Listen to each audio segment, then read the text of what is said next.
Video में हम बात करेंगे ल्यूकोसाइट के बारे में, है ना। तो हमने क्या पढ़ा था, हमने इससे पहले क्या पढ़ा था, ब्लड की कंपोजिशन हम पढ़ रहे थे। और ब्लड की कंपोजिशन में हमने कहा था कि ब्लड जो होता है, ब्लड में प्लाज्मा होता है हमारा 55% और बाकी जो फॉर्म्ड एलिमेंट होते हैं यानी कि जिनको हम सेल्स बोल रहे थे वो हमने कहा था कि वो कितना होता है 45%, है ना। ये हमने कहा था। तो जब हमने ये और फिर हमने एक चीज़ और बताई थी कि अगर हम क्या करेंगे, किसी पर्सन का जो ब्लड है उसको अगर हम क्या कर रहे हैं किसी टेस्ट ट्यूब में ले लें और टेस्ट ट्यूब में लेने के बाद उसको क्या करें, सेंट्रीफ्यूगेशन कराएं। सेंट्रीफ्यूगेशन का मतलब क्या है कि ब्लड को एक टेस्ट ट्यूब में लेने के बाद उसको क्या करें, सेंट्रीफ्यूगेशन का मतलब है कि उसको बहुत तेज़ी से क्या करें, रोटेट करवाएं। तो जो जितना भी ब्लड के कंपोजिशन होंगे वो डेंसिटी के हिसाब से क्या हो जाते हैं, सेपरेट हो जाते हैं। तो प्लाज्मा का डेंसिटी क्या होता है, कम होता है, तो इसीलिए क्या होता है ऊपर वाले जगह पे रहता है 55% प्लाज्मा। और हमारा जो 45% जिसको हम बोल रहे हैं आरबीसी, तो आरबीसी क्या हो जाती है, क्योंकि उसका डेंसिटी बहुत ज़्यादा होता है तो वो क्या हो जाता है, नीचे सेटल डाउन हो जाएगा। तो इसको हमने कहा था कि ये लगभग कितना है, 41%, है ना। और फिर हमने कहा था बीच में क्या था, डब्ल्यूबीसी, एंड देन उसके बाद क्या था, प्लेटलेट, ये हमने कहा था। तो इन दोनों को साथ में मिला के हम क्या बोल देते हैं, बफी कोट लेयर, ये हमने कहा। यही सब चीज़ें हमने पढ़ी थी। तो आज हम क्या बोल रहे हैं, फॉर्म्ड एलिमेंट्स में हम पढ़ रहे थे कि हमारे पास क्या होता है, डब्ल्यूबीसी होता है, आरबीसी होता है और क्या होता है, प्लेटलेट होता है। तो हमने पहले क्या देख लिया था, आरबीसी हम देख चुके हैं। आज हम इसी डब्ल्यूबीसी की बात करें। डब्ल्यूबीसी का ही दूसरा नाम होता है ल्यूकोसाइट, LEUCO भी करते हैं स्पेल, और LUKLEUKO करके भी इसको लिखते हैं। तो ये दोनों ही नाम क्या है, सही है। तो हमने कहा था कि लगभग जो प्लेटलेट और डब्ल्यूबीसी का जो यहाँ पे परसेंटेज होता है वो लगभग होता है 3%, यानी कि इसमें भी हमने क्या कहा था कि डब्ल्यूबीसी लगभग 1 to 1.5% और प्लेटलेट्स ये भी कितना 1 to 1.5%, इतना परसेंट। तो कहने का मतलब ये है कि डब्ल्यूबीसी जो होता है वो टोटल हमारा जो ब्लड है उसका सिर्फ 1% क्या होता है, हमारे पास डब्ल्यूबीसी होता है। अब हमने इसमें इसका टोटल ल्यूकोसाइट काउंट देख लेंगे। टीएलसी हमने कहा था कि इसका जो नंबर है वो है लगभग 7000 to 8000 पर मिलीमीटर क्यूब ऑफ ब्लड, जो कि हमने क्या कहा, जो क्या है आरबीसी से बहुत ज़्यादा क्या होता है, कम होता है। तो इसको हम बोलते हैं टीएलसी, टोटल ल्यूकोसाइट काउंट। इससे पहले एक चीज़ और देख लेते हैं कि डब्ल्यूबीसी का अगर हमें कोई बोले कि डेफिनेशन बताओ तो हम डेफिनेशन में क्या लिखेंगे। तो हमें पता है कि डब्ल्यूबीसी हमने किसके अंदर पढ़ा था, ब्लड में पढ़ा था। और ब्लड के कंपोजिशन के अंदर भी जब हम सेल्स की बात कर रहे थे तो सेल्स के अंदर हमने क्या देखा था, डब्ल्यूबीसी देखा था। तो डब्ल्यूबीसी में लिख लेंगे, it is a blood cell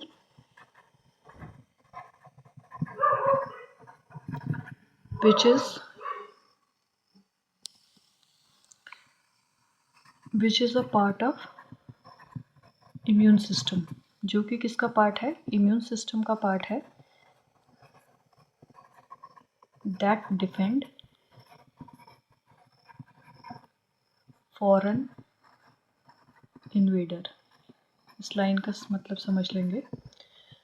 जब कभी भी हमारी बॉडी में क्या आता है, कोई इन्फेक्शन आता है, तो इन्फेक्शन किसकी वजह से हो सकता है, किसी वायरस की वजह से हो सकता है, किसी प्रोटोजोन की वजह से हो सकता है, किसी बैक्टीरिया की वजह से हो सकता है। कोई भी पैथोजन जो है वो हमारी बॉडी में क्या करता है, अगर कोई भी डिजीज़ करता है, कोई प्रॉब्लम क्रिएट करता है, तो उससे लड़ने के लिए हमारे पास जो क्या होता है, मॉलिक्यूल होता है, उसी को हम क्या बोलते हैं, डब्ल्यूबीसी बोलते हैं। तो डब्ल्यूबीसी ही एक ऐसा मॉलिक्यूल है जो कि क्या करता है, इन सारे जो पैथोजन है इससे क्या करने का काम आएगा, इनसे लड़ने के लिए काम आएगा। इसीलिए हम बोल रहे हैं कि ये किसकी तरह काम करता है, इम्यूनिटी प्रोवाइड करता है, डिफेंस मैकेनिज्म में इस्तेमाल हो रहा है। तो ये क्या है, फॉरेन इन्वेडर हैं, तो इनको क्या करना है, इनको हटाने का काम कर रहा है। तो इसीलिए हम क्या बोलते हैं, इसको डब्ल्यूबीसी बोलते हैं। तो डब्ल्यूबीसी के डेफिनेशन में ही है कि डब्ल्यूबीसी क्या है, एक तरीके का ब्लड सेल है जो कि किसका पार्ट है, इम्यून सिस्टम का पार्ट है, जो कि इन सारी चीज़ों को क्या करना है, इनको ख़त्म करने का क्या करेगा, काम करेगा। अब हम कह लेते हैं हमने कहा था कि आरबीसी के बनने का जो प्रोसेस है उसको हम बोलते हैं एरिथ्रोपोइसिस, लेकिन हम बोलेंगे process of WBC formation is known as leukopoiesis. इसको क्या बोलते हैं? ल्यूकोपोएसिस बोलते हैं। देखो आरबीसी जो हमने कहा था वो कहाँ बन रहा होता है? रेड बोन मैरो में। और हमने क्या बताया था, इसमें भी हमने क्या बताया था कि फीटल लाइफ में कहाँ बनेगा और अप टू 20 ईयर कहाँ बनेगा और 20 ईयर के बाद कहाँ बनेगा, ये सब बताया था। तो इसी तरीके से हम लिख लेंगे WBC production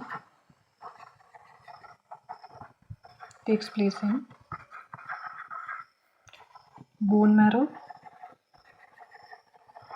lymph node and spleen. तो WBC कहाँ बनते हैं? हमारे लिम्फ नोड में, बोन मैरो में और स्प्लीन में। तो इन तीनों ऑर्गन पे क्या बनेंगे? हमारे क्या बनते हैं? WBC बनते हैं। अब WBC देख लेते हैं, इसका एक और चीज़ देखते हैं। हमने क्या कहा था कि इसको हम क्या बोलते हैं? ल्यूकोसाइट भी बोलते हैं। ल्यूको का मतलब होता है वाइट और साइट का मतलब होता है सेल। तो क्योंकि ल्यूकोसाइट ऐसे सेल हैं जिसमें कि क्या है, कोई भी रेस्पिरेटरी पिगमेंट नहीं है, नो रेस्पिरेटरी पिगमेंट।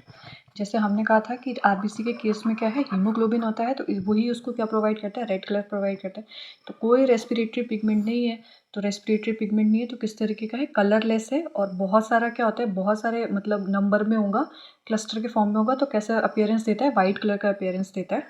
तो ये भी याद रखना है अपने को।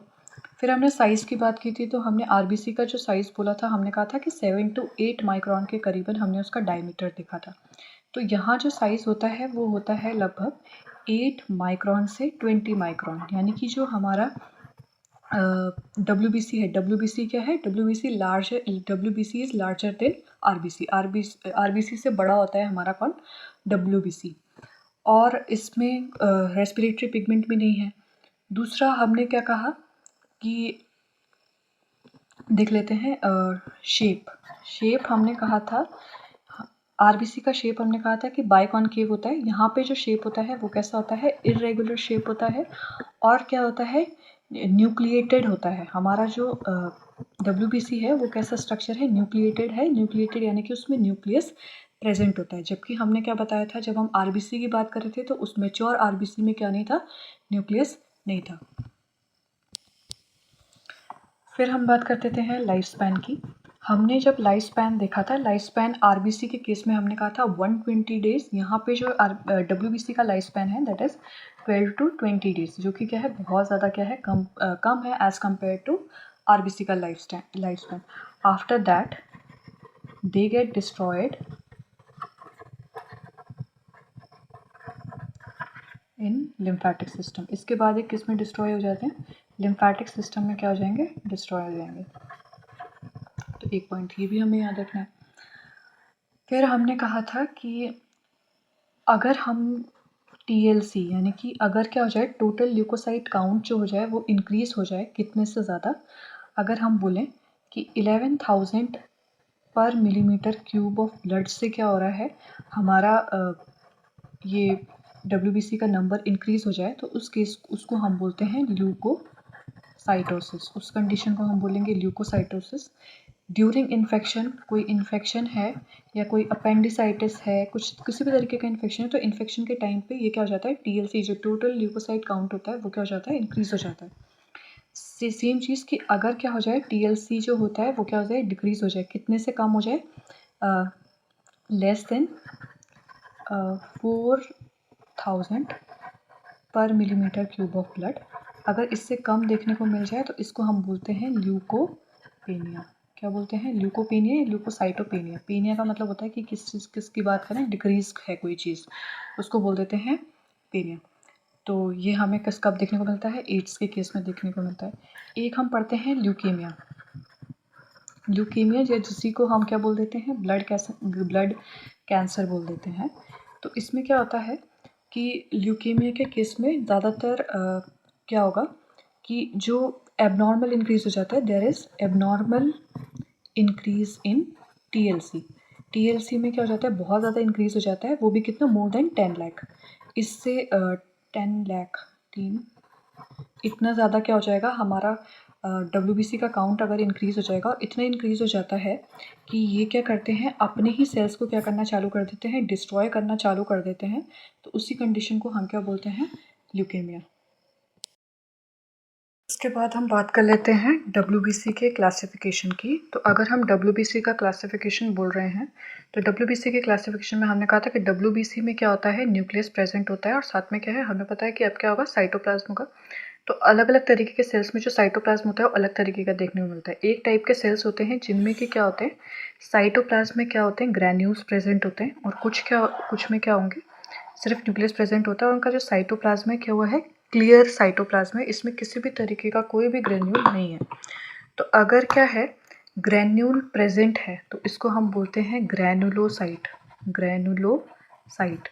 और अगर ग्रैन्यूल एब्सेंट है तो इसको हम बोलते हैं ए ग्रैनुलोसाइट। ए यानी कि एब्सेंट, यानी कि ग्रैन्यूल क्या है, एब्सेंट है। ग्रैनुलोसाइट जो होता है वो फर्दर डिवाइडेड होता है कि वो किस तरीके का स्टेन ले पाते हैं। तो स्टेन लेने में जैसे हमारे पास एक एसिडिक स्टेन है, एसिडिक स्टेन का नाम है हमारे पास यूसिन स्टेन।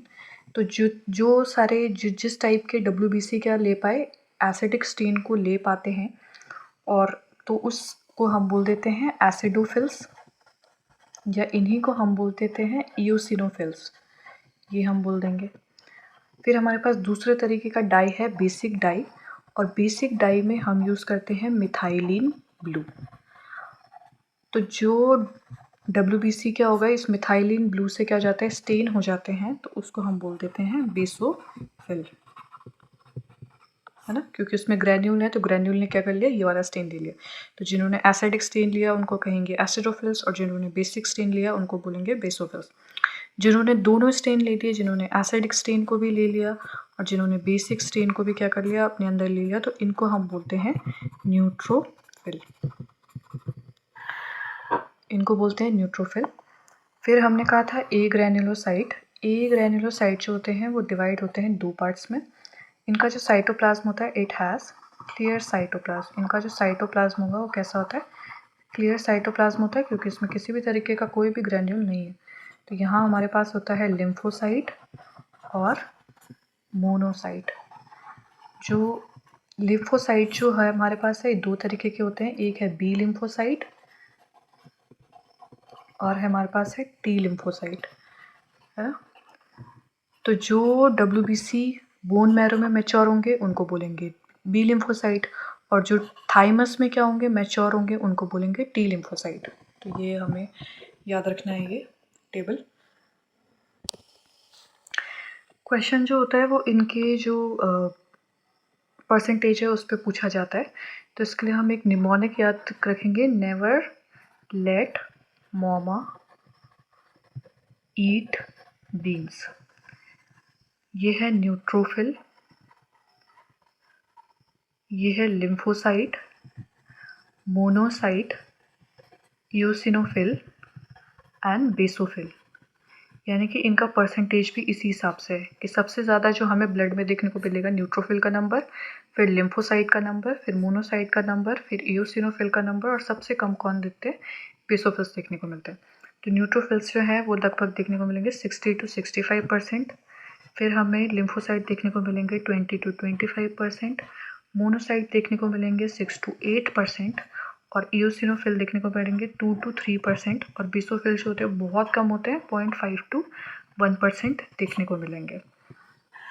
इसके अलावा हमें याद रखना है, हमें अगर कोई पूछे कि WBC का जो कितने टाइप के होते हैं, तो हमें पता है 5 तरीके के होते हैं, न्यूट्रोफिल्स, लिम्फोसाइट, मोनोसाइट, ईओसिनोफिल और बेसोफिल।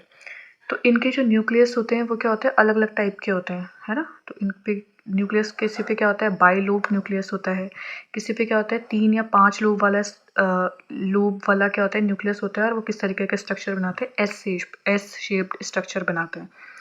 तो इनका जो न्यूक्लियस का शेप होता है वो अलग अलग तरीके का होता है, इसीलिए हम ल्यूकोसाइट को और जो दूसरा नाम बोलते हैं, हम बोलते हैं पॉलीमॉर्फो न्यूक्लियर ल्यूकोसाइट, PMNL। या कहीं पे लिख देते हैं PML, पॉलीमॉर्फो न्यूक्लियर के लिए M लिख दिया, या फिर लिखते हैं PNL, मॉर्फो न्यूक्लियर के लिए सिर्फ N से डिनोट कर दिया। तो इसका मतलब क्या है, क्योंकि जो WBC है, जो अलग अलग टाइप के WBC हैं, न्यूट्रोफिल्स, लिम्फोसाइट, मोनोसाइट और एओसिनोफिल, इनका जो न्यूक्लियस होता है वो क्या होता है, अलग अलग शेप का होता है, अलग अलग तरीके का होता है। इसीलिए हम क्या बोल रहे हैं, पॉलीमॉर्फो न्यूक्लियर। इनकी जो न्यूक्लियस है उसमें जो मॉर्फोलॉजी है वो क्या है, अलग अलग तरीके की है। तो इसको हम बोल देते हैं पॉलीमॉर्फो न्यूक्लियर ल्यूकोसाइट, है ना। WBC के दूसरा नाम क्या है, PMNL। तो यही चीज़ें हमें क्या करनी थी, WBC के अंदर याद करनी है। Thanks for watching.